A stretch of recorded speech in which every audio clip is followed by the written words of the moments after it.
Sir. जय भीम।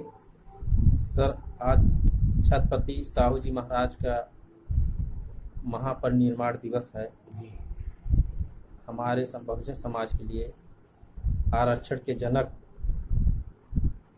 उनके जीवन के संघर्षों के बारे में कुछ जानना चाहता हूँ और अपने चैनल के माध्यम से लोगों को बताना चाहता हूँ।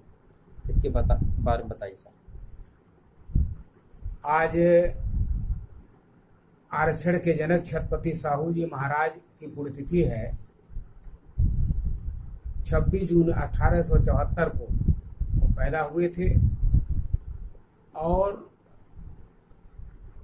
6 मई 1922 को उनका परिनिर्वाण हुआ था। और उनके जीवन का जो संघर्ष है वो यहाँ के बहुजन समाज के हित में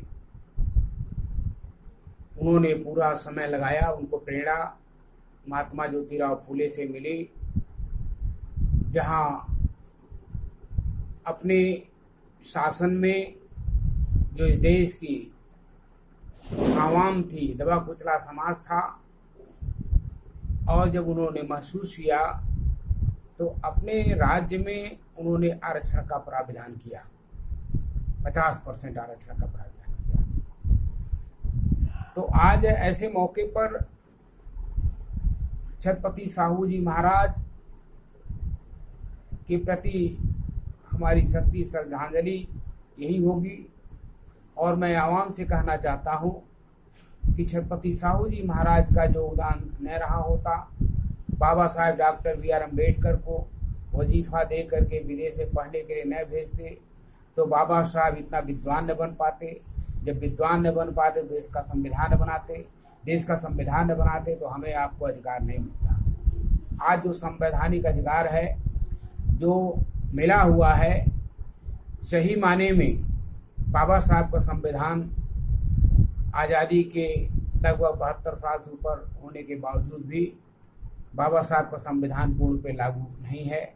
यदि ईमानदारी के साथ बाबा साहब का संविधान पूर्ण पे लागू होता तो आज मुल्क की समस्याएं नहीं रहती। इसलिए आज केवल बहुजन समाज ही नहीं, जो इस देश की बहबूदी तरक्की के लिए जो योगदान उन्होंने किया है, स्वाभाविक है, अविस्मरणीय है, भुलाया नहीं जा सकता। आज विशेष तौर पर बहुजन समाज उनका ऋणी है कि आज संघर्ष करते हुए और दबे कुचले समाज की आवाज़ बन करके आज अपने जीवन काल में उन्होंने बाबा साहब डॉक्टर बी.आर. अम्बेडकर जैसे प्रतिभावान को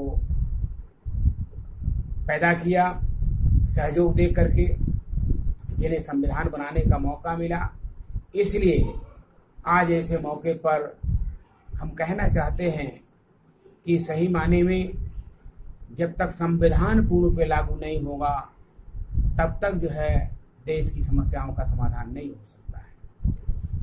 क्योंकि बाबा साहब डॉक्टर बी.आर. अम्बेडकर ने कहा था कि संविधान कितना हो अच्छा हो, कानून कितना हो भी अच्छा हो, इस कुर्सी बैठने वाले की नीयत के ऊपर डिपेंड करता है उसकी नीयत कैसी है। इसलिए आज सही माने में जो केंद्र की जो बीजेपी की सरकार है, चाहे प्रदेश में जहां उनके लोग हैं, वो सही माने में बाबा साहब के संविधान को पूर्ण पे लागू नहीं करना चाहते। उस संविधान के विरोध में काम कर रहे हैं, आरक्षण को खत्म कर रहे हैं धीरे धीरे साजिश के तहत।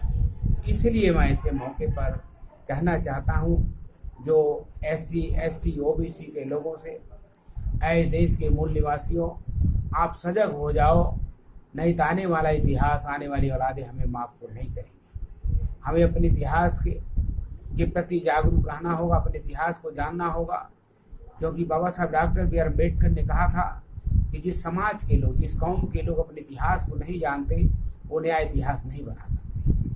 तो नया इतिहास बनाने के लिए, संविधान को पूर्ण में लागू करने के लिए और बाबा साहब के सपनों का भारत, सम्राट अशोक के सपनों का भारत, महात्मा ज्योतिराव फूले के सपनों का भारत, छत्रपति साहू जी महाराज के सपनों का भारत, गुरु नारायणा के सपनों का भारत, ए.वी. रामास्वामी नायकर के सपनों का भारत, संत गाडगे स्वामी महापुरुष संत गाडगे जी के सपनों का भारत और कबीर साहब के सपनों का भारत, और इतना ही नहीं, जितने भी लोगों ने सामाजिक संघर्ष किया है, चाहे कोई भी संत गुरु हो, उनके सपनों का भारत, मानवर कांसी राम साहब के सपनों का भारत बनाने के लिए हमें संविधान को पूर्ण पे लागू करने के लिए जो संवैधानिक अधिकार है, जब तक हम प्राप्त करने लेते तब तक हमें चैन से नहीं बैठना है। यही हम छत्रपति साहू जी महाराज, अक्षर के जनक छत्रपति साहू जी महाराज के प्रति श्रद्धांजलि होगी, और हम हमेशा उनको नमन करते हैं। और मैं ऐसे मौके पर बहुत बहुत बधाई देना चाहता हूँ।